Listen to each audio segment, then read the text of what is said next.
Right. Okay. So it's Tuesday, the 4th of May. It's been a few weeks since me and Dan have done a video. Life's kind of been busy. I think busy for both of us. Things are opening back up and social lives are starting to get a little bit more, the dives is starting to get a little bit more booked up and we're seeing a bit more of people, etc. So Dan actually suggested a topic tonight called love and relationships. And that might be kind of strange for two blokes to talk about love and relationships, but sod it, fuck it, let's go straight in and see where we go, because I think both from I know Dan's history a little bit, obviously he knows mine. We actually met when things were kind of tough for probably both of us, I'd say, which is interesting because when things are going against you, when things are tough, and you're in that bit of a lull, trying to find your feet either after a relationship or after some commitments or whatever. You don't really see the positives at the time, but look at me and Dan now. There's a positive that came out of them times. We met round someone's house, didn't we? We met round Ollie's house, I think. Yeah. So I certainly wouldn't have been at Ollie's house if I hadn't been in that period of my life. I don't think you would. So some good's come out of it, and here we are. What, 5-6 years later? Chatting away on a Tuesday evening when it's peeing it down outside. But yeah, okay. So let's head it up straight on, Dan. Where are we going with this one? Where do you want to go? Yeah, basically, I'd want to get your opinion to start off with love. Like, what do you see it as? Do you see it as a temporary emotion, a permanent emotion? And have you got any examples of like where you've felt loved, or you did something? To me, like I've always found that, like, if you do something for people, not expect anything back in return, then that to me would be love. But I'd like to know your version of it, or I think what would you call it? Yeah. I think for me, the older I've got, the more I understand it. If I'm truly honest, in my 20s, early 30s, I didn't understand love. I thought it was something that was, socially, you had to love someone, just like you had to have a girlfriend or whatever. Then that kind of it felt pressured, if that makes sense, in my early 20s or 30s. But the older I've got, the more I understand it's definitely 2, 3, 4 dimensional in the way that you think about it. So if you think about family, friends, I love my family, love my friends. But is that any different to the way that I love my wife and I love my daughter? Absolutely. So then there's a different dimension. I love playing football. How do you explain that one? So I think love can be, it's definitely dimensional. There's definitely multiple layers to it. It can be painful and it can be rewarding. So both them statements are true when you're talking about love. And in the Buddhist teachings, they talk about love being a concept. So I love the way you make me feel. If thinking about my wife and whatever, I love the way that she makes me feel. So therefore I love her. And if you think about that, then it's quite interesting when you start to get into it in that kind of way. but then it can be quite destructive as well. So when people are in relationships that are not working, why are they not working? And I think that part of it is because they may have a preconceived idea of what that person or people should be to them. Does that make sense? So they're kind of like a possessive, it's a possessive love, if you like. So I don't know, take someone who's met someone for the first time and they've had a really good night and there's been alcohol involved or whatever. And, you know, they may end up spending the night together or they may not, or, you know, may take each other's phone numbers and, you know, the next day they're messaging. In each other's mind, they will always come back to that moment of that chemistry when they first met. And in their idyllic mind, they'll have had this preconceived idea. So it's Romeo and Juliet scenario, you know, she's the most beautiful woman I've ever seen, or he's the most beautiful man I've ever seen, and we get on really well. And, you know, a few days later, they're texting, and one of them will say something, you know, whether it's the man or it's the woman, or if it's the man to the man or the woman to woman, you know, there's no issues in gay relationships or whatever. And you know, someone will say something and the receiver of that message will go, well, that's not how my preconceived idea was a few days ago. You know, you've said something that's not my ideal, my preconceived idea. So then there becomes a little bit disruption.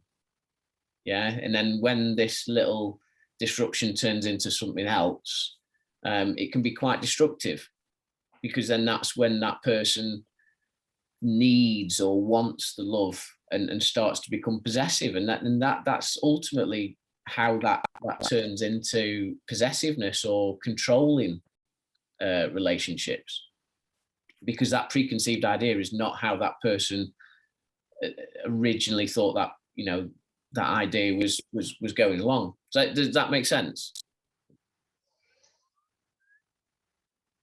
Yeah, yeah. So where do you think the preconception idea of love comes from? Do you think you're taught that from a young age, or do you Yeah, think... I think a lot of it comes from relationships. So you know, for example, you know, my parents have been together for, oh God knows, 40, 50 years or something ridiculous. You know, 50 years I think they celebrated last year. I know my wife's parents have been together for 49, 50 years as well. So it's kind of like, you know, never underestimate the influence that you have as a parent. I think in their first 4 years of being on this planet, they'll have learned so much, and all the influences that you have as a parent can have. And a lot of that then takes through into their adult lives. And I think that's something that sometimes we underestimate, how bigger influencers we are, you know, to our children. And a lot of this preconceived about love and whatever else, it comes from experiences, it comes from home life. You know, if you're brought up in an environment where your parents are constantly fighting, you know, they're stressed, there's money issues, or there's violence, or what, you will think that's the norm. You know, as a child, you will think that is the norm, and you will take that into your adult life, and probability says that you will take that into your relationships as well.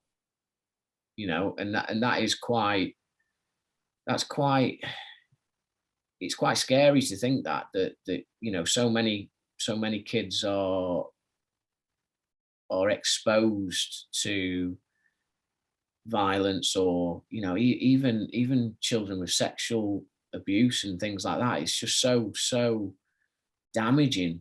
People don't understand the damage that can do.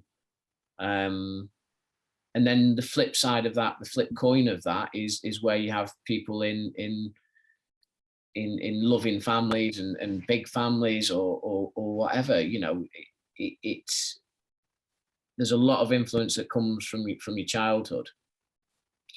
But then your own relationships as well, you know, your relationships through your teens, through school life, through into your early adulthood. You know, they're big influences as well. I think both myself and you have been there. Would I be the person I am today if I hadn't have had them experiences? No, I wouldn't. I still would have been a cocky brat, I think. Probably, you know, and a lot of grounding, a lot of self love, you know, a lot of love for myself, a lot of understanding of myself has really helped me have a better relationship with other people. So what was your first experience then of self-love in a way where you had to really like take care of yourself rather than? Yeah, I think it was, I was always curious about why I thought the way I thought.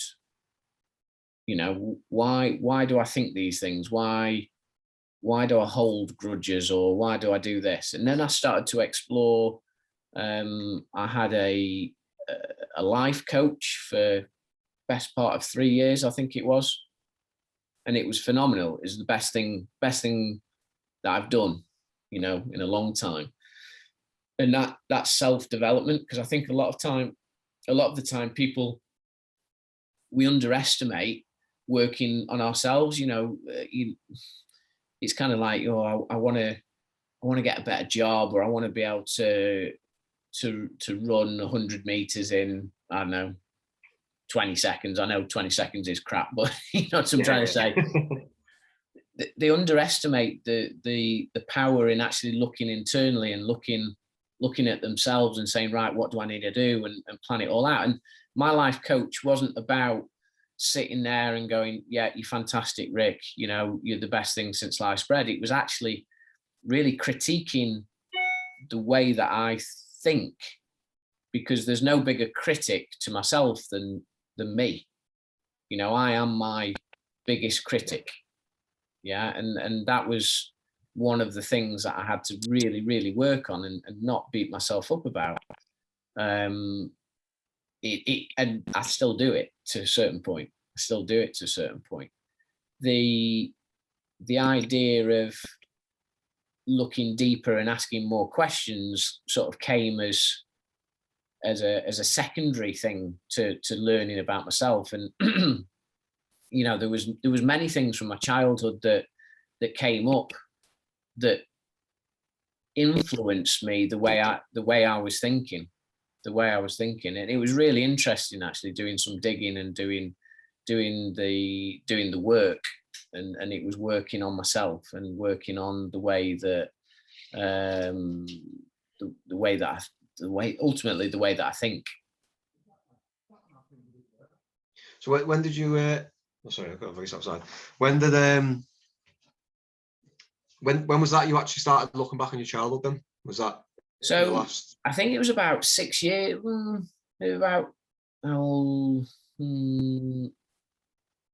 must have been about 6 years, maybe 5-6 years ago, coming up to 5-6 years ago, I started sort of really going into it in any great detail. And I think from that point, it got me, and I'm still doing it now, and one of the reasons why, you know, we're doing these videos, and it's self-development, it's self-awareness. Two blokes talking about relationships and love. You know, 10 years ago, if you'd have told me that, I would have said, you know, nah, far. But now I think it's really important, because there's a lot of people out there, you know, things have changed. There's shifts in the way that society accepts things, and you know, I don't want anyone to go through life not experiencing something that I think that I can help them with, or we can help them with, should I say.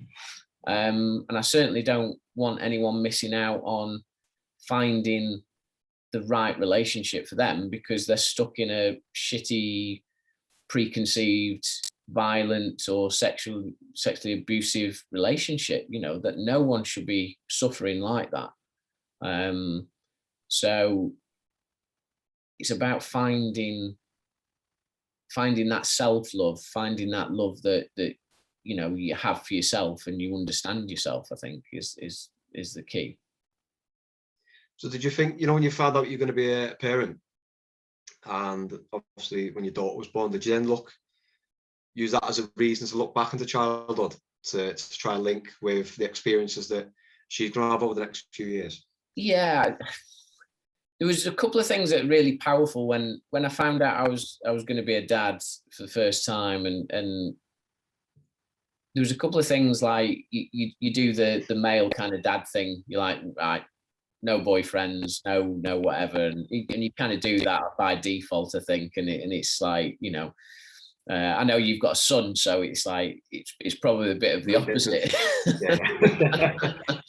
But there was a couple of powerful things that really happened when we knew we were having a girl, and or a child, should I say. One was that I couldn't swim.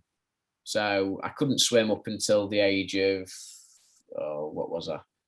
36, 37, something like that. So I couldn't swim. And I can remember coming back from, I'd been fortunate enough to go on a Tony Robbins seminar. It's like 3-4 days, 12 hours, just immense. I don't know if you've ever watched YouTube of it. It was just absolutely, he blew me away. And he talks about this like 1% that I always talk about, because I think it's really powerful. And he was talking about things that we build up to, and then you know, do we change them? Does it take us, for example, does it take us 5 years to change something, or does it take a split second for us to change something? Ultimately, it takes a split second for us to change something. It doesn't take 5 years. It's that click that says, right, I'm going to do this, I'm going to do it now, and then everything else moves out of the way, and you end up doing it. And I had one of them moments when I returned from that seminar, and it was like, right, I'm going to swim. I'm just going to do it. And my motivation, my leverage for doing it was my daughter. You know, the unconditional love. I hadn't even met her yet, but the unconditional love that I'd got already for her. And I'd kind of got this analogy in my head. I was thinking that she, you know, as she was in a pool, we were on holiday, she was in a pool and she was drowning, and I had to go and save her. And that was that was enough leverage to get me done, you know. And within a few weeks I was swimming, and that was really powerful. The other one was, I don't know, it was kind of, you know what it's like when Harriet wasn't very well after she was born, and she ended up back in hospital for, I think, about a week or something like that, 4, 5, 6 days, something like that. And the other experience that we had was quite emotional. So we'd had all this joy and love and built up, you know, excitement of her arriving in this world. And then a few days later, she was in hospital on a tube. You know, she'd had a lumbar puncture. She was in a ICU, you know, unit, and it was just like, whoa, you know, this is just unreal. The love here was very, very real, but then the destructive kind of possessive love of, shit, is something bad going to happen? You know, it was here as well. So this is why I say about love being dimensional. It can be really painful as an experience, and it can also be really joyful. You know, so vibrant on this hand. I think you have to understand it. I think you have to go in at them kind of ways of thinking about it. then other dimensions are having preconceived ideas about a partner, or or family member or whatever, and then when you come to meet that person, you're not actually relating to them in the physical world, you're relating to them in the preconceived idea that you've got of them. So it's, I don't know, it's quite a complex, this is a really complex subject. I could talk about this for probably a few days. But, I know time is short and we don't want to bore everyone, but I think it's important to kind of give our experience of it. I mean, let's flip the coin a second. Tell us about your kind of experience then. What should start with, like my first experience? Yeah, let's go back to any relationship or anything like that. Where were you then versus where are you now? Because I think that would be quite an interesting one. So when do you mean then? When I was younger? Yeah. So yeah, yes. Right. Okay. Well, I'd say my first, carrying on from just where we talk about with the children then, with Josh recently getting into his football, it reminded me of when I asked you before about, when you knew you were going to be a parent, did you relate back to your own childhood? And I've done that with Josh recently when he's been playing his football. It made me think back to when I was that age and I was playing football, and that was really my first experience of doing something for other people and making them happy with getting nothing in return. I mean, we were just, I think we were year 5, maybe 10 years old, and we had a little football tournament, and I always remember getting through with the goalie and putting it through his legs and getting the winning goal against this team we're playing, and all the lads just piled on me from nowhere.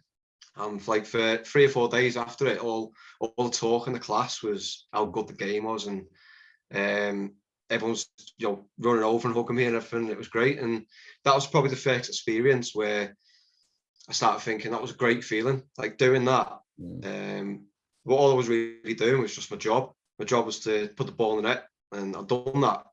But I got the love of everyone around me. So that was my first experience of, wow, that was a great feeling. So I've kind of took that into adult life, where I'll do what I think is right or what I'm supposed to do, and expect nothing really in return for it. Just but when you do get that reward and feeling, I don't think it can be beaten. So I've tried to do things anyway, and that's probably my first experience of it in terms of a dimension of it, like you said before. But when it comes down to a relationship,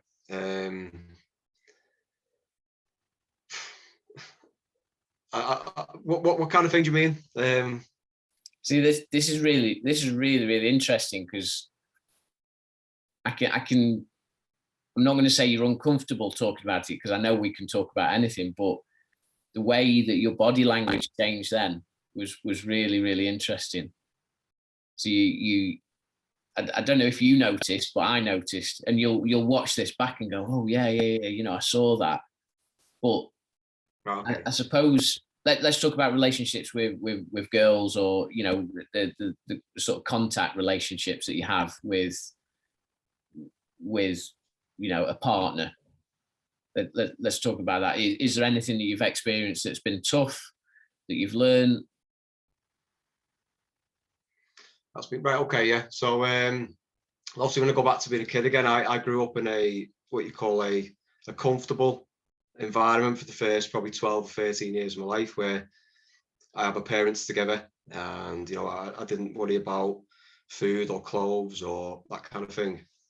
But then there was a change then in like my early teens, when the family split, and then I was traveling between the parents back and forth. So there's so many questions I had in my head, and when I was asking at the time, I was getting told, you can't, don't ask anymore. Really, it's the way it is.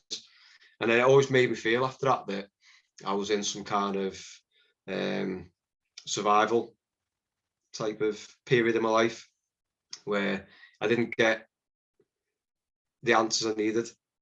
So when you're on about that, the spectrum before, where you've got to get the balance right, I found that I went from like a comfortable childhood to like a survival teenage years, and I took that into probably my first few relationships. And then when I met somebody who'd had a life of comfort in a way, I think we jumped into things too quick. So I look back now and I feel like I'd only get into relationships again once I'd seen that person in the survival mode as well. Or, you know, if you go through something, I think most relationships are made now where you've both got to go through something tough together. Whereas if one person's going through something tough and the other person's going in the opposite direction, who's seeking comfort instead, I think you grow quite far apart. Yeah. And that's when you start getting, you know, your first signs of difficulties. And that was probably, I mean, I had relationships, but they weren't very long. I've never really been in a long-term relationship, if that makes sense. Probably 3 or 4 years has been like the most. I mean, I've always seen things from probably 13 or 14 as being temporary. So I was going to ask before as well, you know, when you see love as a, did you see it as a permanent or as a temporary emotion when you went to enter relationships like that? Did you go into it thinking that this is going to be forever? I think everything has a beginning and an end. So yeah, life does.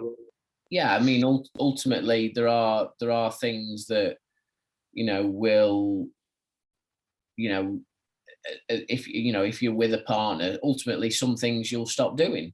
So that could be having a date night once a month, or you know, going to bed and not being on your phone. You know, things ultimately stop happening after a while, you know. So yeah, you know, sometimes it's really, really difficult. But I think you grow together. I think the biggest, you know, the more you learn about your partner, the more you may fall in love. You know, when people say, oh, you know, I've fallen in love with you again, it's not literal. It may be that you've discovered something about them that you didn't know, and actually then that's reignited that kind of attraction or that sense of comfort and desire with yourself. So when people say, oh, I've fallen in love with you again, I don't think it is. I think it's just the fact that you've rediscovered something or discovered something for the first time that you didn't know. And go, and then it's kind of reignited that instant sort of feeling of happiness and togetherness. When people go like the opposite way, it's generally because they've stopped trying to, or should I say, they've stopped trying. One of them's perhaps trying to force the issue. Do you know what I mean? You can't make someone love you. You can't make someone find you attractive or whatever. That's just unrealistic. You know, no one.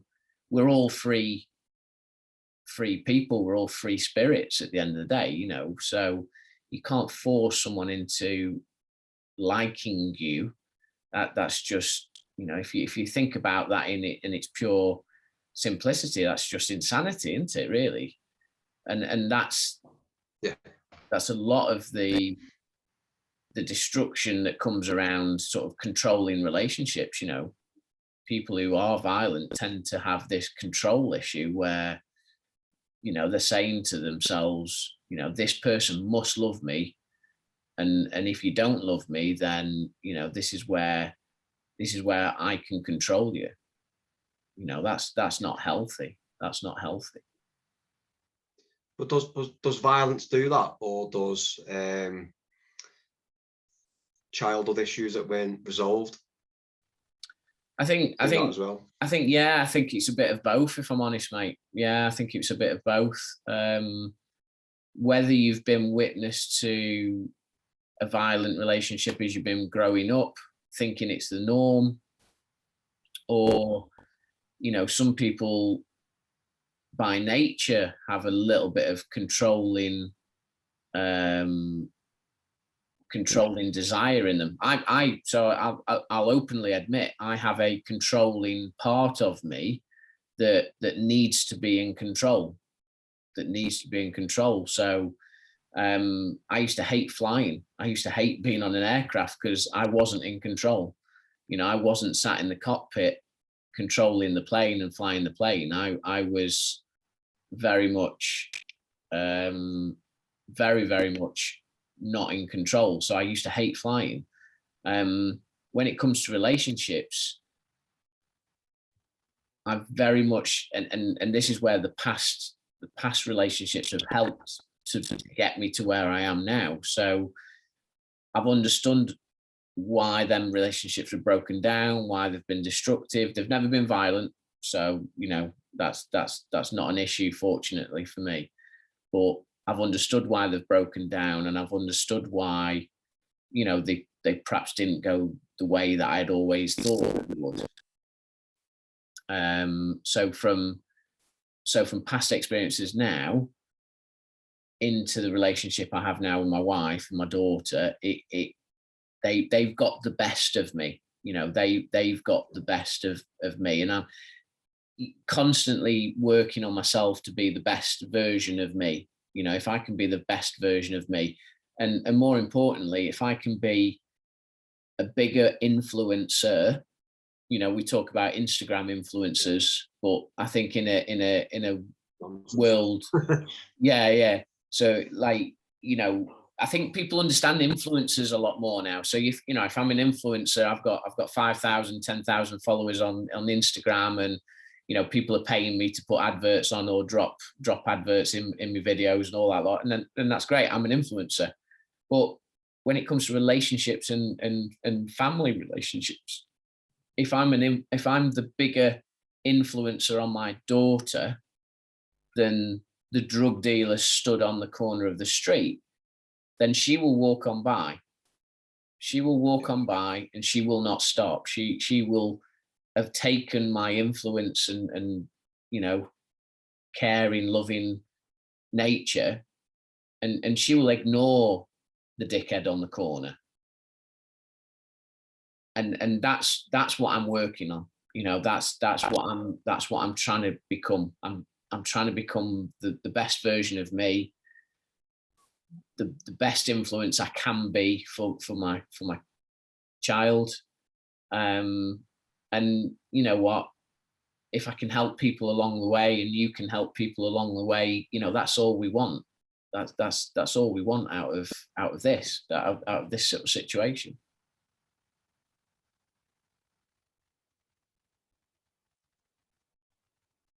Sorry, I thought you carried on.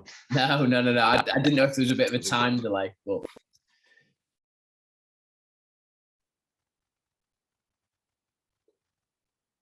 We crashed. I'm still there, yeah. no, I'm still here. Yeah. Right. No, I'm still here. So yeah, influencer wise, yeah, it's just to try and be, the bigger influencer on the people who I love and cherish in my life, and try and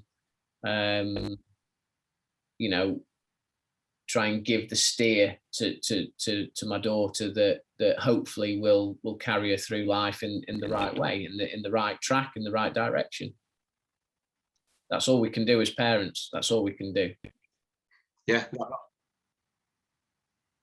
Yeah, it's put them on the right track, and obviously, if they can learn from your own experience as well, then I think they'll be fine. Yeah.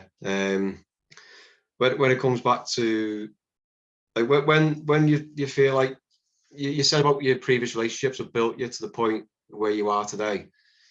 I mean, did you ever feel like you were putting a wall up at some point around yourself, as in a way of basically just saying, I'm not going to go through that again.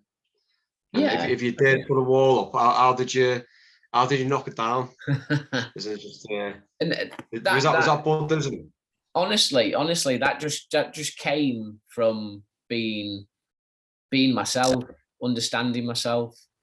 The wall soon came down when, you know, time goes on and, you know, the wall gets a little bit lower and lower and lower. But, you know, I'm a guy that wears my heart on my sleeve. I'm not fearful of I'm not fearful of fear. I'm not fearful of them awkward situations where things don't work out. You know, I don't fear that. I'd rather wear my heart on my sleeve than hide behind preconceived ideas or you know, something that isn't working out. So that's me. You know, that's me. Be all that I can be for, you know, here and now, and like I said before, just be the best version of me that I can be. Yeah. So you've obviously. So did you think Buddhism's played a part in relating to love? Do you think what? Sorry. In like when you got into it.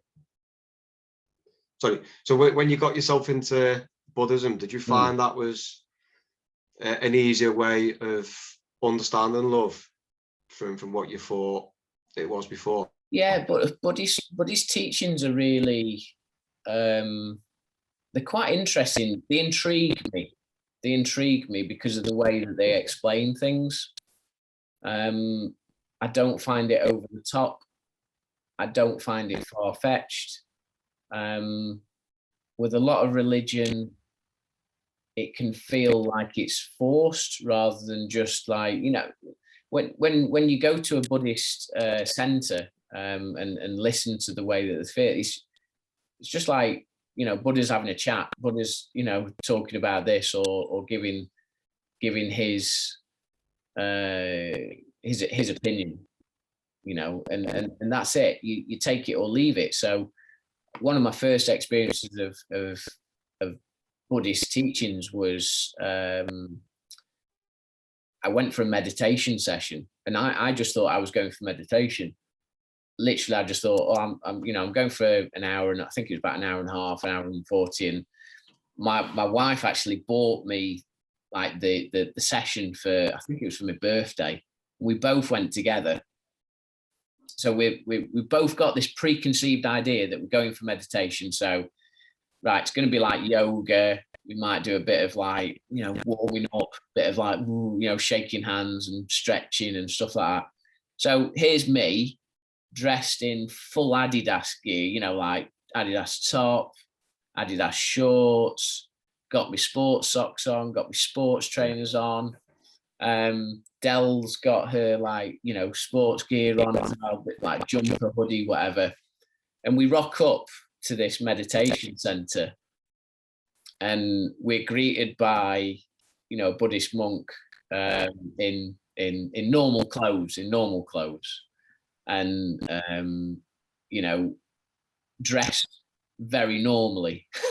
So like jeans, t-shirt, jumper. Here's me in my shorts. It was really, really comical, really comical. And then we're like one of the first people there, and we go in, and you know, we've had a chat, and they were really, really friendly. Like no preconceived kind of like judgment from their side. From their side, it was just like completely like, yeah, you're a newbie, just go and sit down. This is what will happen, and da da da da.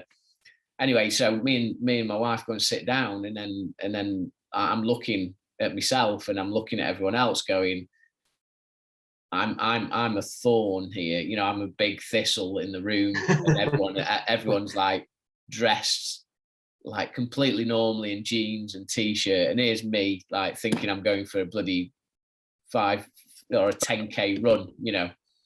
But sat down and went into the meditation side. So they start off by a little bit of an introduction, go into a very sort of like brief introduction.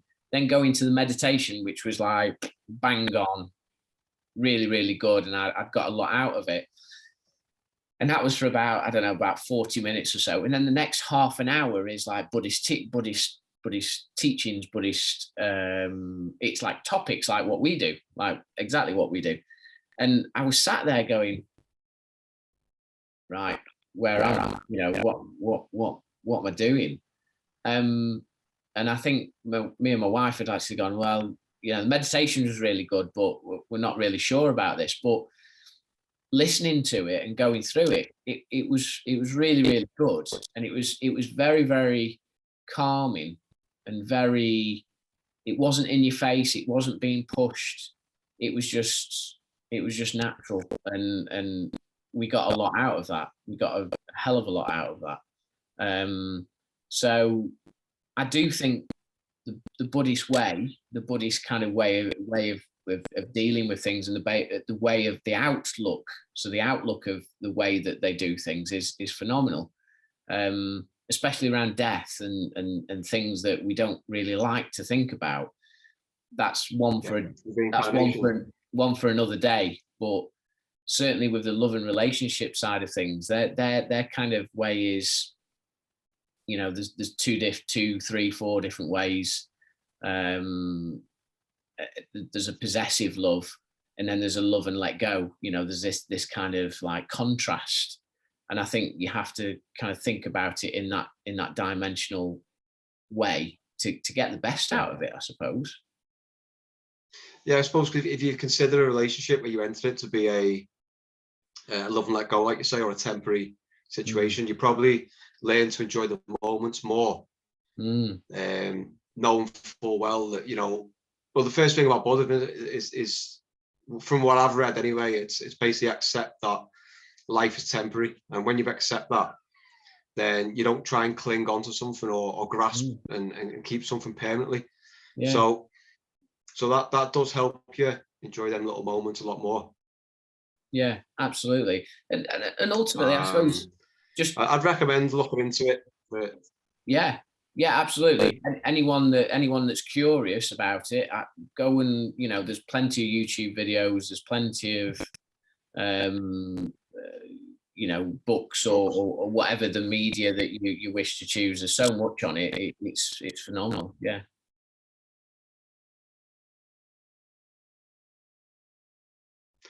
Sorry about that. So did you think, like, when you mentioned about your parents and your wife's parents being together for 40, 50 years, I mean, they probably met at a time where we didn't have all this technology in the lives that we've got today. So they could probably relate more to Buddhism naturally 40, 50 years ago than the way we live today. The moments more back then than what the majority of people do now. And I found, like, when we talked about bad experiences in relationships, I mean, it feels like technology plays a massive part in that. You know, when you said before about when you first meet with somebody and you swap phone numbers and you start texting back and forth for a few days and then you arrange to meet. I feel like we're in a time now where you're constantly texting back and forth, and with all these apps that, you know, you can see if that person's read your message, and you can see if they're online on certain platforms, and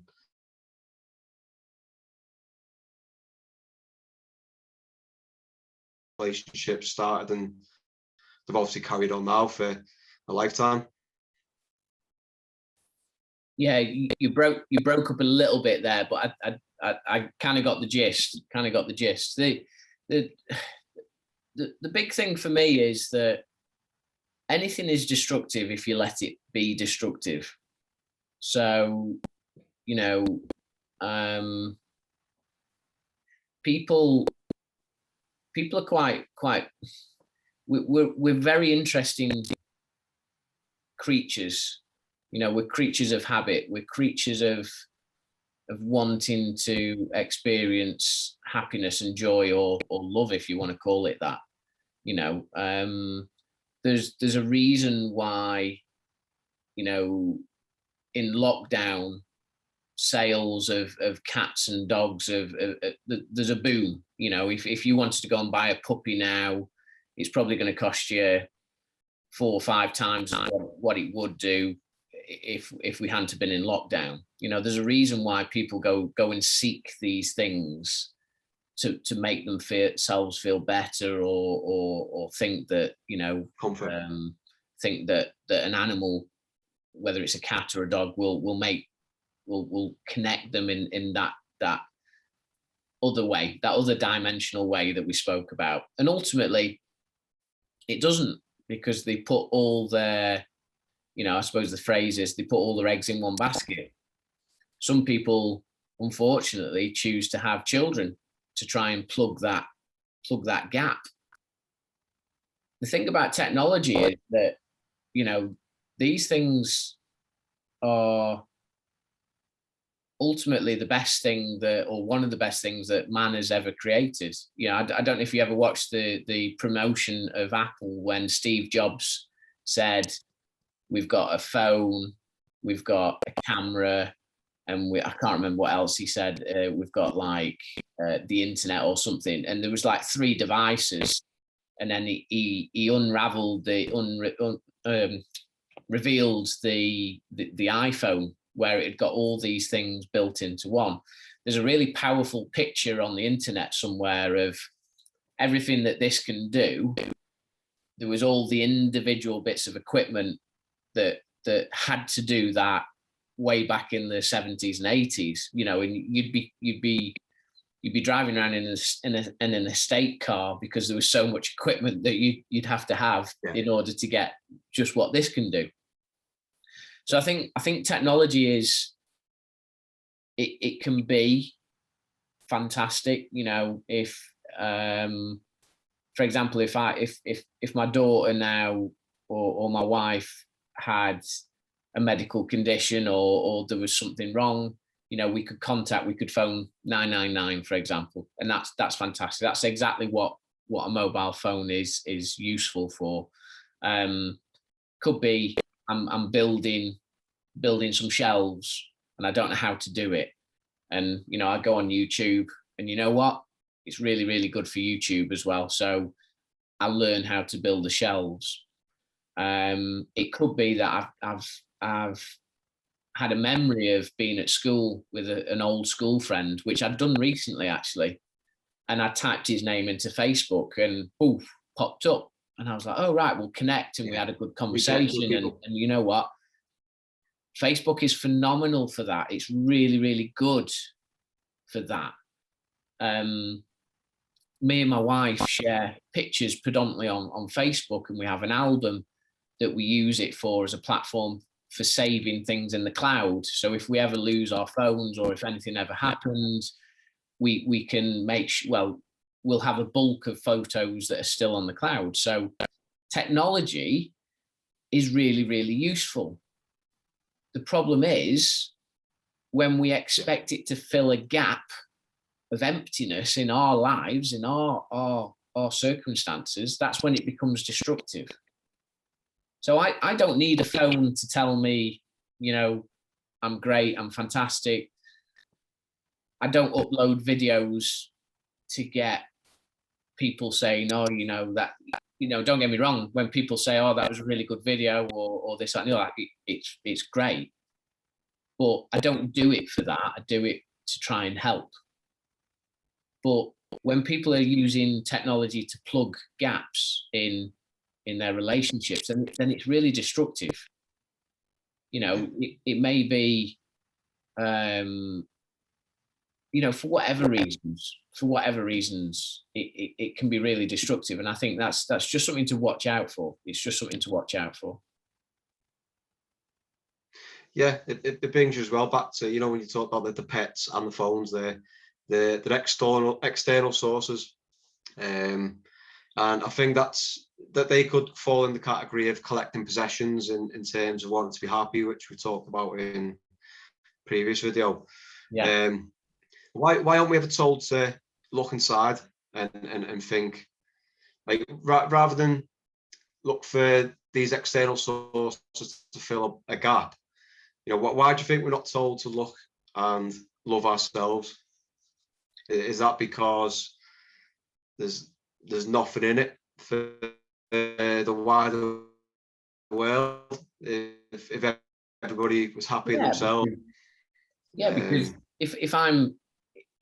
if I'm head of a big corporation that is selling technology, if I'm the CEO of Apple, and I told you to go and love yourself and go and love who you are and love your family, work on becoming the best version of you, I wouldn't sell any phones. I wouldn't be CEO of Apple, you know. But I think we could wrap up at this point and say, become the CEO of yourself. yeah, You know, perfect. work on yourself, work on the way that you can give back. You know, give back to yourself, give back to your family, to society, whatever you need to do. But become CEO of yourself, manage the way that you look at things. I think that's really important. You don't, essentially, none of us, you know, and I think lockdown's been really interesting. So if there was no one else on the planet but you know, would you still wear branded clothes? Would you still live in the 6-bedroom, 7-bedroom, 8-bedroom mansion? Would you still drive a Ferrari? Would you have the swimming pool? You know, would you do all them things if you were the only one walking on this planet? The answer is no, you wouldn't. Why would you? You'd have no need. Yeah. So there's no need to desire other people's opinion. All that matters is your opinion. That's ultimately, you know, what I'm trying to say. That being the boss of you is really rewarding, actually. And when you start to understand the way that you work and the way that you the way that you react to situations is really powerful. Yeah, so once you become the boss of yourself as well, then that's probably the point where you will start developing better relationships, because you're not seeking somebody else's approval or somebody else's actions to bring you happiness, because it's already in you.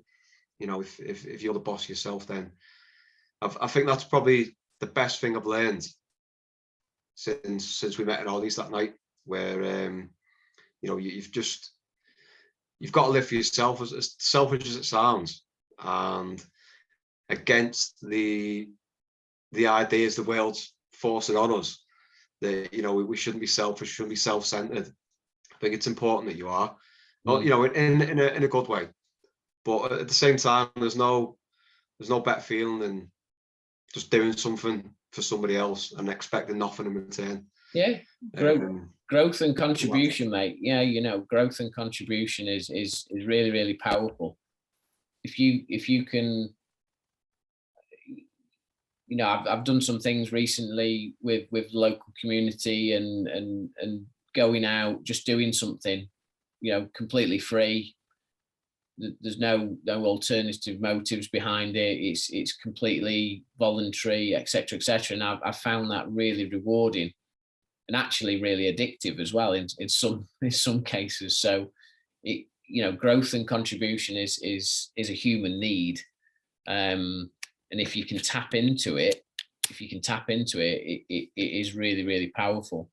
There's lots of reasons why people don't do these things and don't have a look at themselves first, have a look in the mirror. That's the whole point of all this, is looking in the mirror and looking at yourself. Number one, because it's not easy to look at yourself and actually say, well, you know what, I could have done that better, or I'm doing this because of this. I'm spending too much time on this because of this. You know, at the end of the day, this is not an emotional fix. This is a piece of technology that can really help, really help in some circumstances. You know what, if you're broken down on the motorway, you'd really want one of these. You know, you're going to be you're going to be hunting for your mobile phone if you've broken down on the motorway. But if you're in a relationship and it's not working out, this isn't the fix. You know, this isn't the fix. There's lots of things that destructive things that this can do, and there's lots of really good things that this can do. But you've got to have a balance. You've got to have a balance of what's productive and what's non-productive.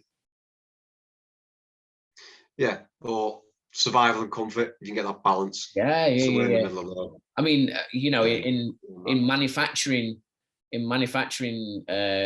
speak, it's how does this add value to my life, or how does it not? Non-value adding. So the non-value adding stuff is trolling Facebook, trolling Instagram, posting selfies, going, oh, look at me, aren't I beautiful, etc. Or look at me, I'm on a beach and you're all stuck at home. They're non-value adding. The value adding stuff is where you're using it actually to your advantage. You're learning, you're reading a book. I listen to podcasts on this on the way to work, for example. So that's value adding for me. I'm working on me. I'm learning about other people's experiences through technology, through my phone. That's value adding. Non-value adding would be all the destructive stuff.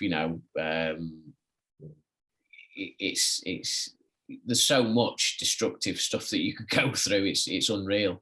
If I had a gambling problem, this could be really dangerous. So really destructive. So you've got to think about it like that. If I've got a problem in my relationship, you've got to be aware. You've got to manage yourself. Be aware of how destructive technology could be, and take some action. Do something about it. I always talk about 1%. Just do the one thing that you're gonna thank yourself for in the future. That's what I'm trying to say. Yeah, if you do find it being like a destructive tool, then I showed you before about just tap it into yourself. You got to imagine like tapping into like a pipe. You got the first little tap. You think, oh, I'll just go for a little walk today, and then it'll turn into a longer walk, and then you'll start running again, and you'll start finding other things to do. And if you do feel like you've got these destructive apps that are on there that are breaking down relationships, or any kind of relationship, whether it's a family relationship or an intimate relationship, or even a relationship where you're not around your child when you should be, then just trying little things like just writing little notes every day. If you're tempted to go on it, just grab a diary and just start writing down things on there like that stopped you from doing it, and then you can just look back every day and see the progress. So I think since we started doing these videos, I've felt it big time just through the fasting alone. That's been a massive help. The cold showers again. I'm not going to stop doing them now. I've been doing that more often as well. The cold showers are phenomenal. So that was a really good tip. I know you've got a lot out of the fasting, but I've also got a lot out of the cold showers, especially now I'm back at the gym.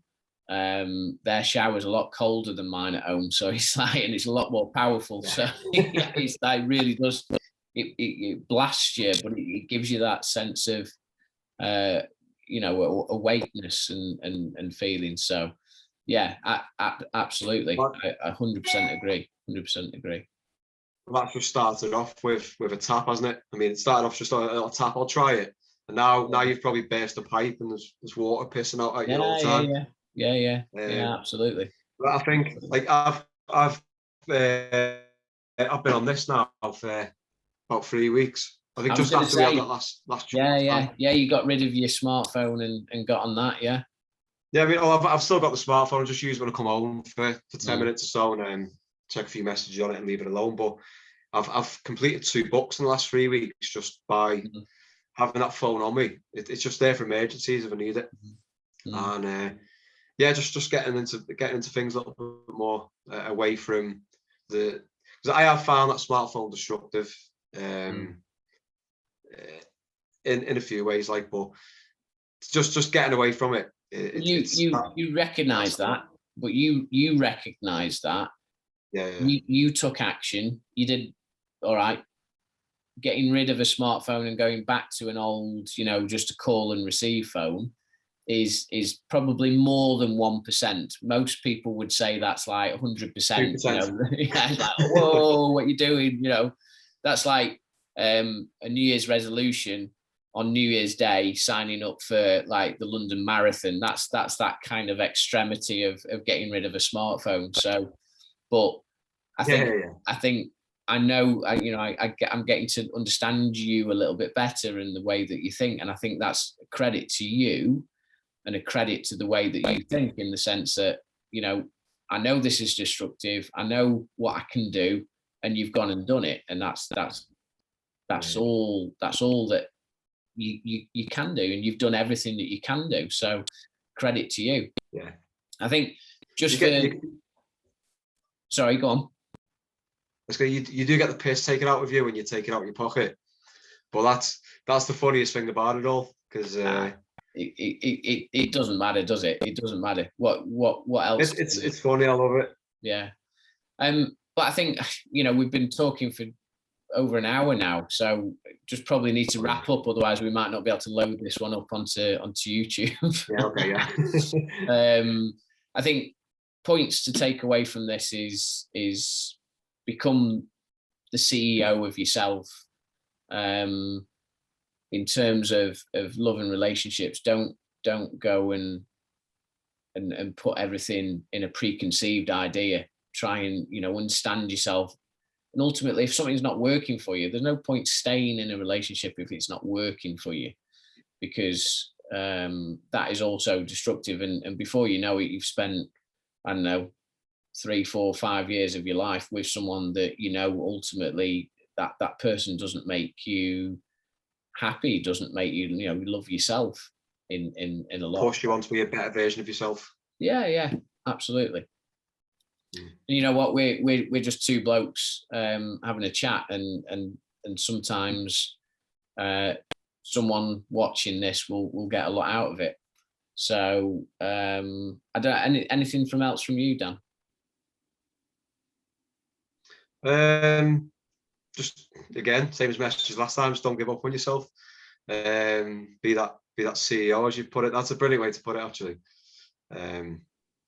Just do your best, and don't try and how can I put it? Don't expect anybody else to come and save the day, come and make you happy. You've got to do it yourself before you can even think about jumping into relationships, jump into love. And if you do jump into them, don't jump into it trying to grasp it and suffocate them and try and keep it forever. If it comes along and you do end up together forever, then that's brilliant. But you've got to have that idea that this could be temporary. I've got to be at my best the whole time to keep this. So if you find yourself being at your worst and then bringing out the worst in the person you're trying to be with, it's not going to work. So you've got to be at your best the whole time to even make it a possibility to begin with. Yeah. Great stuff. So thank you for that tonight. It's been a pleasure as always, and a great chat. I know these videos could go on for a lot longer if we didn't call it a day. So thank you for tonight, Dan. Thank you for everyone. Thank you for everyone who likes and shares the videos. And you know what, if I'm going to call it out, if anyone wants us to discuss anything specific, just drop us a mail on Facebook and let us know, and we'll certainly have a chat through it and see if there's some experiences there that may help. Hopefully this video has been of use. If not, hopefully you may have just heard one or two sentences that made a bit of sense, even if it is no use. But please keep liking and watching, and we shall see you soon. So take it easy, everyone.